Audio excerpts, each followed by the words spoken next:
and an interception. Been a rough night. Going to throw it into the end zone. Emmanuel Sanders, touchdown Bills. 4 takeaways tonight for the Buffalo Bills. We don't lose football games like that, especially at home. This is one you're going to remember.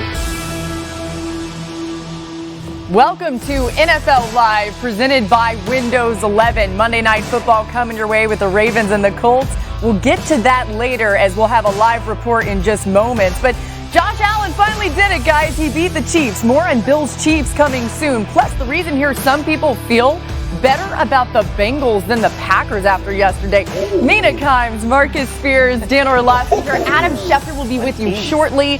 Guys, let's roll with some Sunday standouts from Week 5 as it's coming to a close tonight. Dan, you get to start. My Sunday standout is Tom Brady. This 44-year-old went 31 of 40 yesterday for 411 yards and 5 touchdowns. And that's not actually the thing that impressed me the most. He made 4 throws while getting hit by other people in his chest, feet off balance or off platform, that are not notorious to his game. He was spectacular, and we're kind of seeing a little different version of a guy making those throws under duress. He was spectacular. So it was a big win for the Pittsburgh Steelers and a big day for first-round running back Najee Harris. This felt like the game we were waiting for, 122 yards on the ground, breaking tackles. But what really jumped out to me, and this is a credit to the entire team, was how good the run blocking was, which was something we were really waiting for in Pittsburgh, and I'm sure Najee has been waiting for, and really gives you some hope for the future for an offense that's looked pretty depressing so far. Yeah, they say you don't need a run game, Mina, but it damn sure helps. Listen, Austin Eckler, man. Look, I know Justin Herbert is the talk of the town and the toast, but this running back has been so impressive to me in between the tackles, the physicality. And I think people look at Austin Eckler's stature and they don't think of him as a guy that can get in between the tackles, but he has physical, punishing runs. Good job, man. Back to Sunday night, the Bills beat the Chiefs 38-20, and Josh Allen had his second game this season with 250 pass yards and rush yards on fire. But the other side of this is what's going on with the Chiefs. Through Week 5, the Chiefs are tied with the Jaguars for the most turnovers in the NFL, have allowed the most points per game and second most yards per game. It's a tale of 2 quarterbacks last night, right? With Josh Allen shining, Patrick Mahomes struggling, something that you didn't really expect. In fact, Allen averaged over 12 yards per pass attempt, the best mark of a game in his career. On the other side, Mahomes averaging just 5 yards per attempt, his lowest average in a game of his career. Here's what Mahomes had to say after the loss. Yeah, I mean, it starts with me. I mean, I think 3 of them were on me. I mean, the interceptions and then the fumble at the end of the game. And so I have to correct that. I have to be better. It's something that I've not usually done in my career, but I have to reevaluate where I'm at, what decisions I'm making. I've been kind of a crazier player as far as scrambling and making throws, but in my career I've never been someone to throw a lot of interceptions, and so I kind of have to look at it now and go back and reevaluate what I'm doing and I have to cut it out.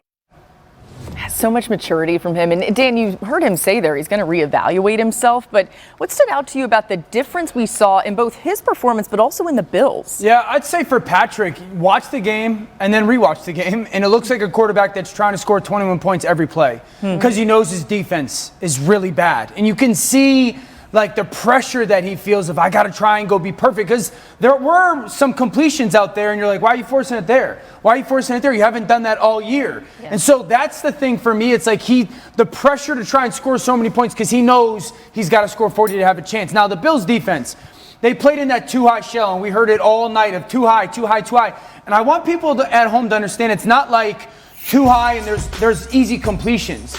They're also doing a great job of keeping him in front. You know, making sure that he was never able to break the pocket. But look at the mirroring of those defensive linemen. Marcus, you know that. And then the sticky coverage.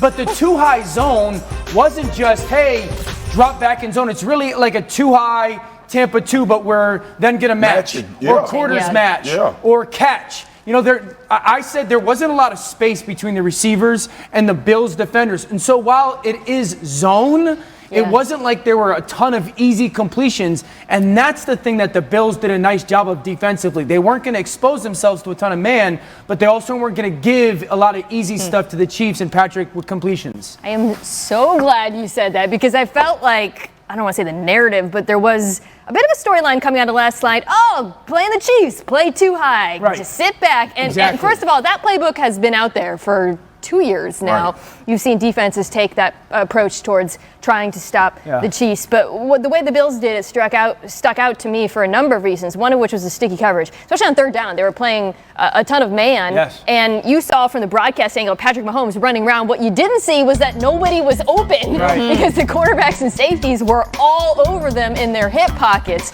And then, of course, up front, as you mentioned, you can sit back, but you got to be able to either get home with the four-man rush or set the edge. And the Bills did a spectacular job up front. I was really impressed by not only the rookie pass rushers, Gregory Rousseau, of course, had the big play, also Boogie Basham, but the ageless Jerry Hughes, who continues to show up. And I just want to say this. Coming into this game, I wasn't skeptical about the Bills' defense, but I thought the competition was relevant. And it made me question, okay, is this really an elite unit? I don't question that anymore. I think this is one of the best defenses in the NFL. Yeah, the Chiefs got to read the room, y'all. And listening to both of y'all talk about this, obviously it's truth and validity to the way people have discovered how we want to play the Chiefs. But the Chiefs have not rediscovered themselves. Think about the conversation we had with the Buffalo Bills last year. And y'all know I was screaming, they need to get Zach Moss involved. They need to get this run because you have to have answers. Why are we so high on the Cowboys? However you want to play, we can play that way. And I think the Chiefs are lacking in that area when it comes to your point, running them out of that too high. Also, having the ability to calm Patrick Mahomes down from trying to be too much, right? We become so enamored with his magnificent play and the things he's done in his career. But the reason I say read the room, Buffalo watched that for 3 years. Right? The Chargers watched that for 3 years. Your division watched that for 3 years. How long did y'all think that these teams were going to stand idly by and allow you to continue and continue? And then when you look at this defense, it's not enough when you're turning the football over. Last in turnovers, last in points per game, last in opposing yards with their opponents. So you give me Josh Allen, Stephon Diggs and Emmanuel Sanders, you have no shot when you turn the football over. I want to touch on something that you kind of hit on when you're playing, the teams are playing the Chiefs in that too high defense, right?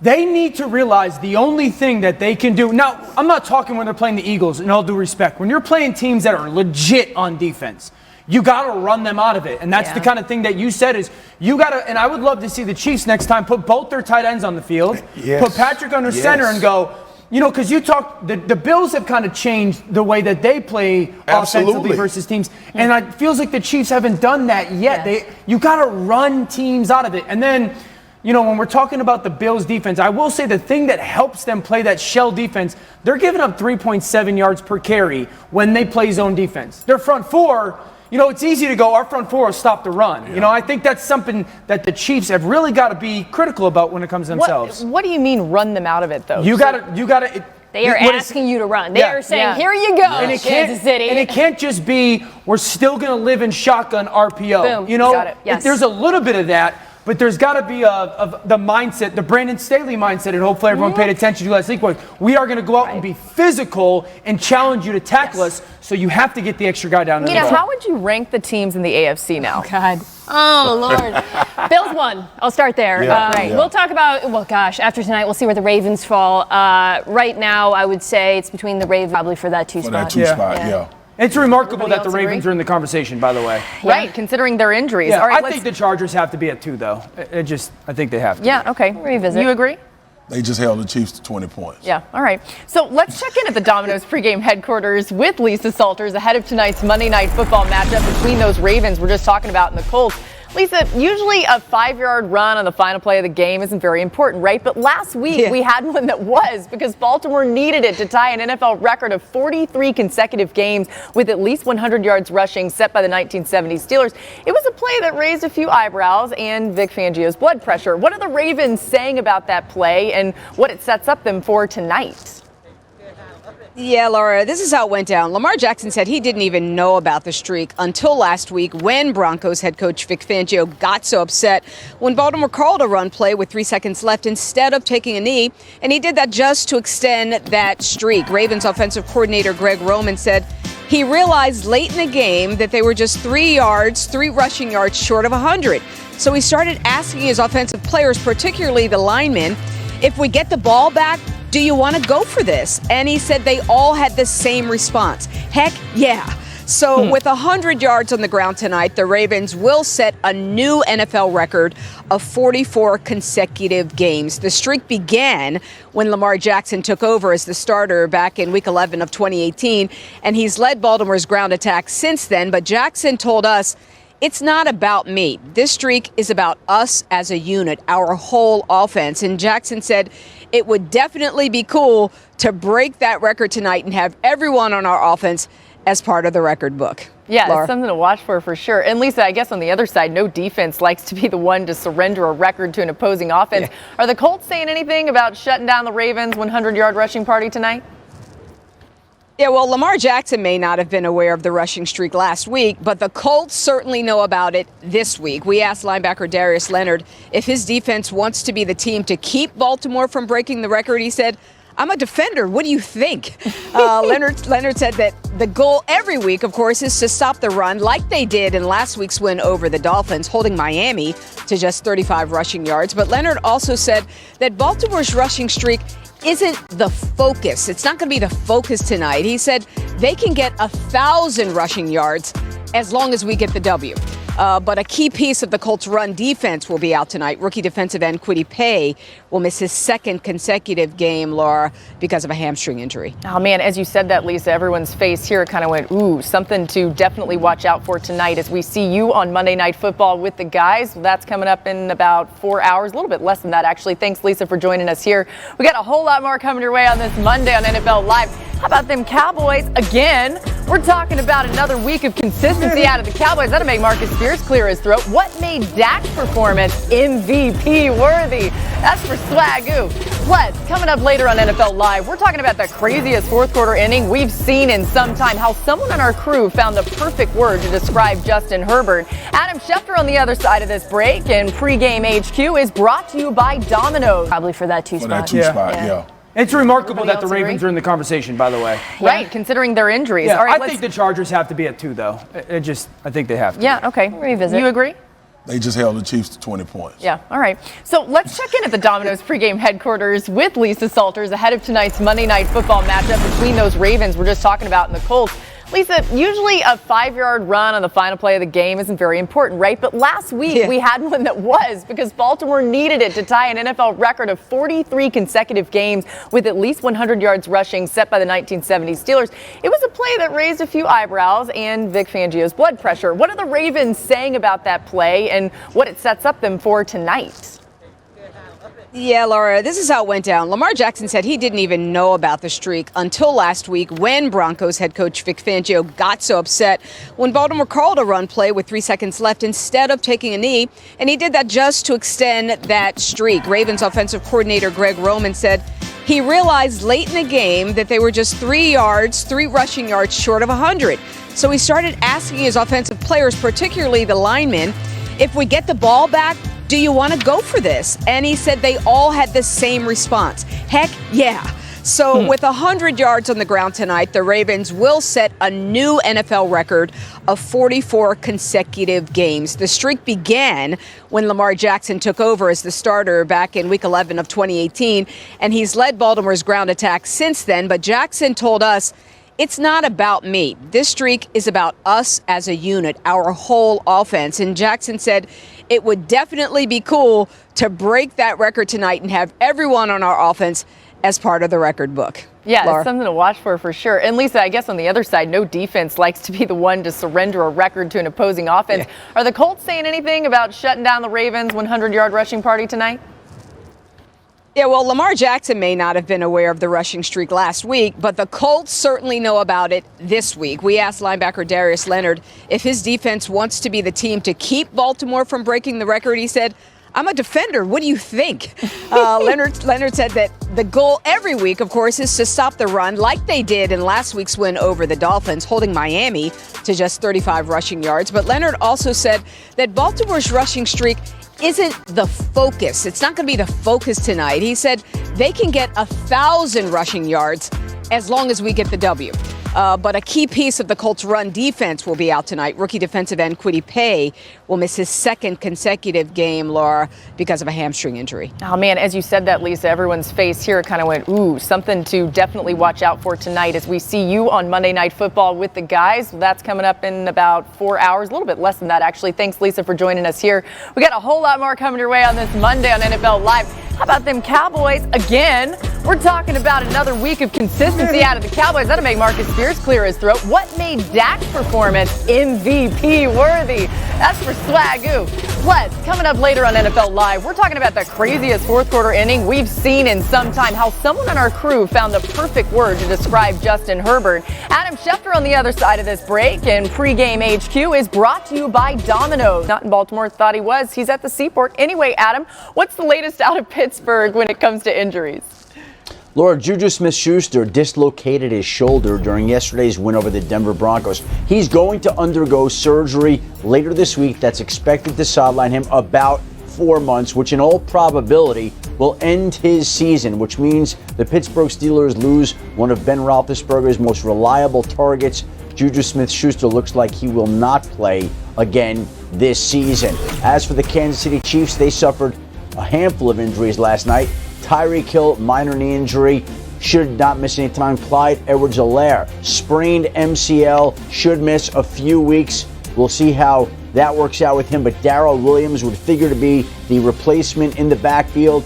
But the good news for them is that it doesn't look like Tyreek Hill will miss any time. And Joe Thuney, the offensive lineman, fractured his hand. And the Giants quarterback Daniel Jones, running back Saquon Barkley, both injured. Saquon Barkley sprained his left ankle on this play right here. You saw his foot turn at a weird angle. He was carted off in the second quarter. Daniel Jones then left with a concussion that he may have gotten on that hit or when he hit the ground. The fact of the matter is Jones remains in protocol, concussion protocol, and Barkley's likely to miss some time. The question is how much, and that'll be determined by more tests and how quickly he recovers. Yeah, I got to say, I think a lot of people, just fans of Saquon Barkley, breathed a little sigh of relief hearing that it wasn't as bad as maybe it looked in the moment. Thanks to Adam. We got more from him a little bit later on in the show. Marcus, you just heard Adam's injury report about the Giants, but something stood out to you about Daniel Jones and that hit on him. What was that? Yeah, well, I mean, y'all know how I talk about the code in the NFL.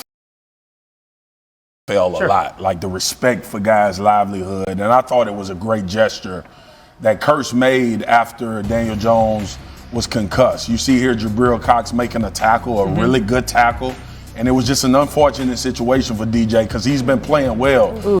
But you see the brotherhood. There's a brotherhood in this league, and everybody doesn't abide by it. But when we see these things, I think it's important for us to point them out about taking care of each other. I've been on the field when guys get injured. And when you see it happen and it immediately goes into you don't want to see anybody's livelihood be affected in playing the game that we love. So I just thought that was something to point out because we talk so often about things that happen wrong in the NFL. That's something that's really, really good about the game. It was tough to see from Daniel Jones, but definitely classy by Kurtz. And Mina, those injuries played a part in what the Giants did. But if you think about what the Cowboys were able to do, and especially the offense, what did they do specifically this week that impressed you? Because like there's something different every week, the right? same thing that they've been doing all season. I mean, okay. I'm watching that show, Squid Game, that everyone's watching. I feel like no one here is watching it. We're going to talk about it. The thing is, when I watch it, half the time my eyes are like this because it's so terrifying and violent. That is how opposing fans must feel watching the Cowboys offense. It is violent. It is terrifying. It is an unstoppable killing machine. I mean, I don't know what else can we say about this offense? They beat you every kind of way. This week, especially what jumped out was how dang good Dak Prescott was on third down. Best in the NFL of any of the quarterbacks this weekend. And just look at these stats. Okay, QBR, for anyone who doesn't know, that's a 0 to 100 scale. 99.7 on third down. So the highest you can get is 100? Yes, bananas. I mean, he's been playing so well, lights out every week, taking what defenses have been giving him, beating them. Oh, okay, you want me to throw deep this week? You threw deep a bit more. Great. You want me to go quick game? Great. You want me to run the ball? Great. We can do that. I don't know what else to say at this point, Marcus. I don't know why you don't have a bigger smile, frankly. I mean, I'm just waiting on Dan. Well, I mean, I didn't know. So he's 99.7, and perfection would be 100. This weekend, That would be perfection. Pretty good. 0.3 away. All right, so I love the fact that you hinted the third down, because the third down that stood out to me, it's because they're kind of they sweat the small stuff, so to speak, offensively. So the center gets the line of scrimmage, and he's got to declare a mic. Hey, I got the 4 defensive linemen, and I want that middle linebacker. Now this is where Dak is right now. Check that. I want you guys to go to the linebacker on the right. Dak is starting to declare it. I want the 4 defensive linemen. I think that guy's going to be a blitzer. Why does that matter? Because now the back doesn't have to block him. And the back can be a helper just in case somebody does potentially get beat. That's exactly what the back does right there. Catches that looper. That extra a third of a second allows an absolutely perfect throw on 3rd and 8 on the go route to CeeDee Lamb. But that's sweating the small stuff. You know, here's because the truth is, if Dak had left the original point, that Mike linebacker, the back would have blocked the linebacker, and it may have worked out. But he also may have had to throw like this, or the ball's not perfect and allows the safety to get over. And so that's like those small things that show up. I will say this, the 2 things that the Cowboys do so impressive yesterday is when they pull people on offense, they're the Cleveland Browns. They're that good. Yeah. And then when they put those 5 cats across the line of scrimmage on defense, and they force you to figure it out, who's coming, where are all the one-on-ones, they are hard. What is the thing they don't do well? Yeah. On offense. Yeah. Let's make you figure that out. What is the thing that if you had to identify one weakness on this offense? On offense? Camera, zoom in on this silly smile. I mean, I'm trying. The smile's getting bigger. Y'all, I'm actually trying. I can't. I think you can I think you can have success with change pressures. Minimal success. Well, of course Dan has something. I'm sorry. Go ahead. Yeah. Anything else that you want to say about the Cowboys? Yeah, listen, I'm so impressed with the physicality, y'all. Like, on a serious note, like, we think about the Cowboys, and last year we drubbed them. We talked about the injuries, how bad the defense was, but the way they are attacking the football from a defensive standpoint. And look, I know we are enamored with the takeaways. That is not coincidental. This is flying around. And yes, the one concern I have is they give up explosive plays, like a little bit too much for my comfort. On defense. But on defense, but ultimately, the how fast they're playing and the understanding of what they're doing is putting them in great positions to make plays, and it's turning out to be good for them. This team is for real, man. Yeah, this team is for real. If a computer could smile, it might be FBI smiling down on the Cowboys, because they now say that the Cowboys have a 91% chance to win the NFC. Conveniently. Not an accident. He's wearing cowboy blue. We were talking about Dak Prescott. He certainly showed the fighting spirit against the Giants 1 year after suffering that devastating leg injury against them. Prescott said he was in a fog early in the game and really wasn't trying to think about it, but once he threw that 49-yard touchdown to CeeDee Lamb, he got rolling a little bit, throwing for 3 touchdowns and 302 yards. Boy, did he ever get rolling. That's beautiful. Came back, too, from a tough first quarter, too. Yeah, I could watch that. I love it when it just drops right in the basket like that. So does CeeDee Lamb. All right, coming up on NFL Live. Hey, you thought extra points were a given? Well, think again. Kickers. Oh, Lord. No good. Oh, my gosh. Crosby can't believe it either. It hits the upright. Teamed up to release a retro-themed top 10 sneaker. Now you can get a pair of these new classic Adidas Top 10 High. Head over to the SportsCenter Instagram right now for your chance to win a pair. Oh, look, we've got some in studio here. Oh, I keep getting into the picture there because I just want to get closer to the shoes. I'm not sure. What are you guys doing?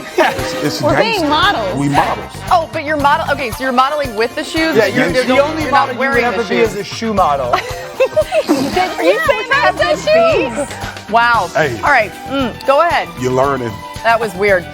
So this got us thinking about some top 10 plays from yesterday. There were some great ones since we got our top 10 Adidas here. Mina, you get to go first. What stuck out to you as a top 10 play from yesterday? Kyle Pitts. Let's go. Finally. Let's go. Falcons fans have been waiting for this. Unfortunately, it took Calvin Ridley being out. I mean, just unreal hands on the rookie.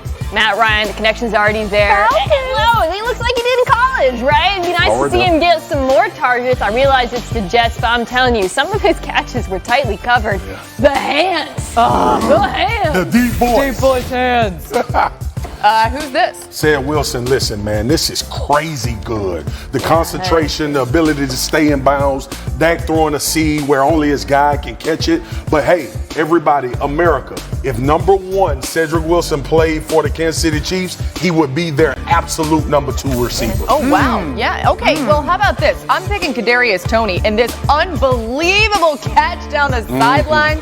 So pretty. Stayed in bounds. Also, go Gators. Oh, okay. Yeah, well, he went to Florida. We've had a couple Florida players already in this one. Must be something about that Gators swamp action. Anyway, Kadarius Toney is so versatile, Dan. Could you imagine making this catch, though? Rondale Moore doesn't have to because he did. I have no idea. I mean, this is the hand-eye coordination. Look at his eyes. Look at his eyes track the ball, but get both his feet in. Rondale Moore with the catch of the year for me so far. Unbelievable. Unbelievable. When you see the close-up on the feet frozen like that. All right, let's look at the shoes one more time. Because why not? Smell them.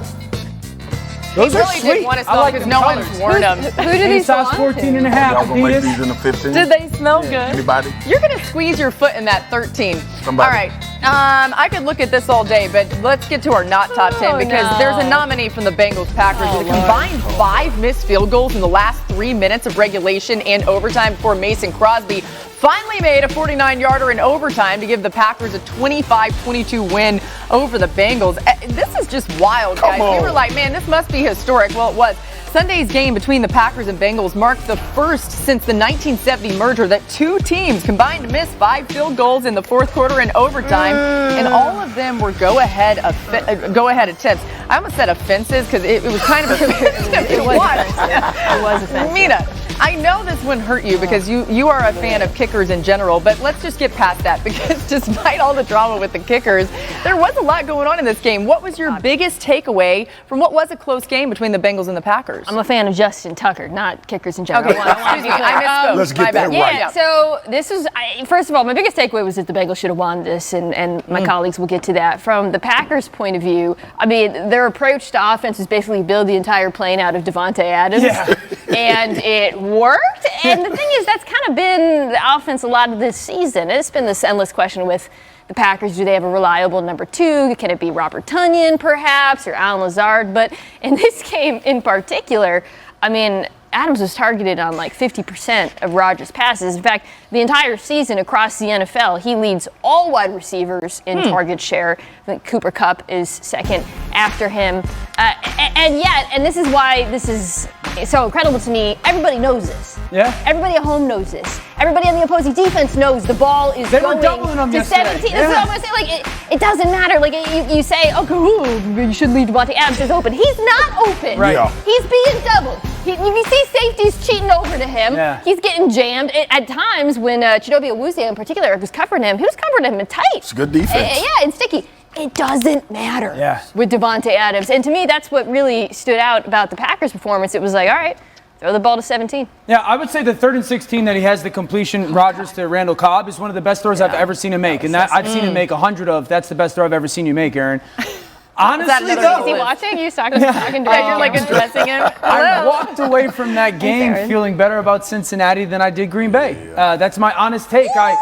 I think Cincinnati was the better team on the field. Even on that 3rd and 16 completion, they do everything right. They demand a perfect throw to be made. I thought they ran the ball well. Joe Mixon had some chunk runs.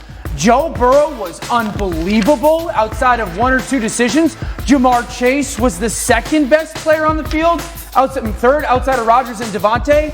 I just think if you're Cincinnati, there's a part of you that is, really encouraged by your performance because you have proven, to everybody you're real. Yeah. And then there's a part of you that is a little bit sick to your stomach because, to your point, like, they should have won the football game. They bowed up and held the field goals. Bowed up, correct, and the defense. Which is a credit to them. It's kickers, man. It's funny how the narrative is transitioning between Herbert and Joe Burrow. And Justin Herbert was on this side of things last year with the Chargers. We talked about this team is good, losing close games, 7 games in total of 20-something points. And when you look at Cincinnati and the way that they're playing, there's 2 things that I like. Okay. I like P. Ryan and Mixon as a dual back system. They can be physical at the line of scrimmage. Your boy Trey Hendrickson playing well, coming off the edge. But Joe Burrow, man, and Jamar Chase And this report, because we talked about before the draft, they need an offensive lineman. They need guys to protect Joe Burrow. I was that guy. I got to give Zach Taylor a little bit of credit as well for being multiple and allowing Joe Burrow to be actually who he is. Yeah. He can identify things at the line of scrimmage. He can change plays. His deep ball accuracy is, and what's so great about it is he acknowledged, I need to get better on the deep ball this year. And it's something that he's made a point to get better at and doing well. One-word answer, Burrow or Herbert right now.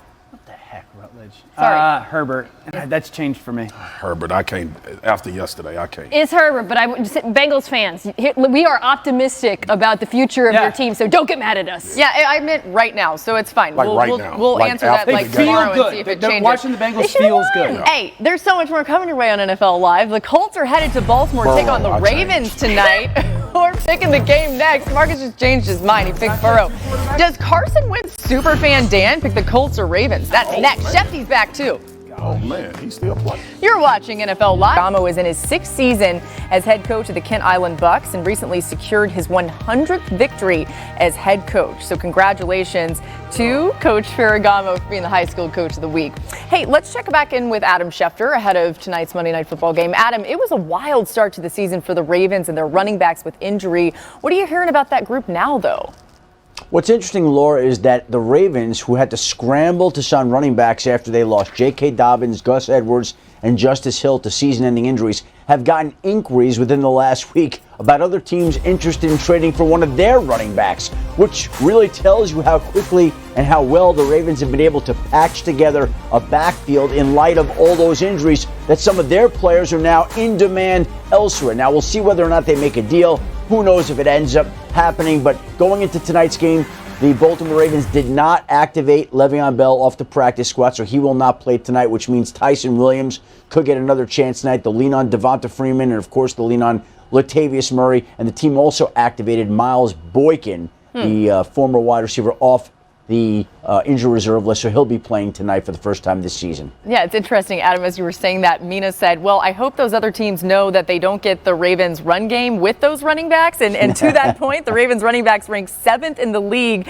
in yards per rush. Thanks to Adam. We'll see you on Monday Night Countdown. All right, let's pick tonight's game. Dan, we're all going with the Ravens to win. So we had to ask you, are you going with Carson Wentz and the Colts, or are you taking the Ravens? It's got to be a little tough for you. I'm going to take the Ravens. I think the Colts' offensive line issues, their whole right side essentially out is going to be an issue. This defensive line, the pressure package for Baltimore started to pick up a little bit. Maybe not as much pressure with man, but zone pressures. The rushers should have, if the Colts aren't successful on first down and they get into a second and third obvious passing down situation, this would be a long night for Carson Wentz. So I think the Ravens win the game. Okay, ESPN's Football Power Index agrees with us. They give Baltimore a 67% chance to win the game tonight. We'll see who's smart and we'll see who's not. All right, Marcus, you want to tell everybody what's coming up next? Y'all know today is Monday, and y'all know what we do on Monday. Hashtag BMB, Big Man Ballin'. Throw me my football. I got some extra juice for y'all today. I can't wait to show you who made BMB, and it might be a little surprise. Oh, hey, let's get the towel ready right now. I can already feel we might need it. Game Picks is brought to you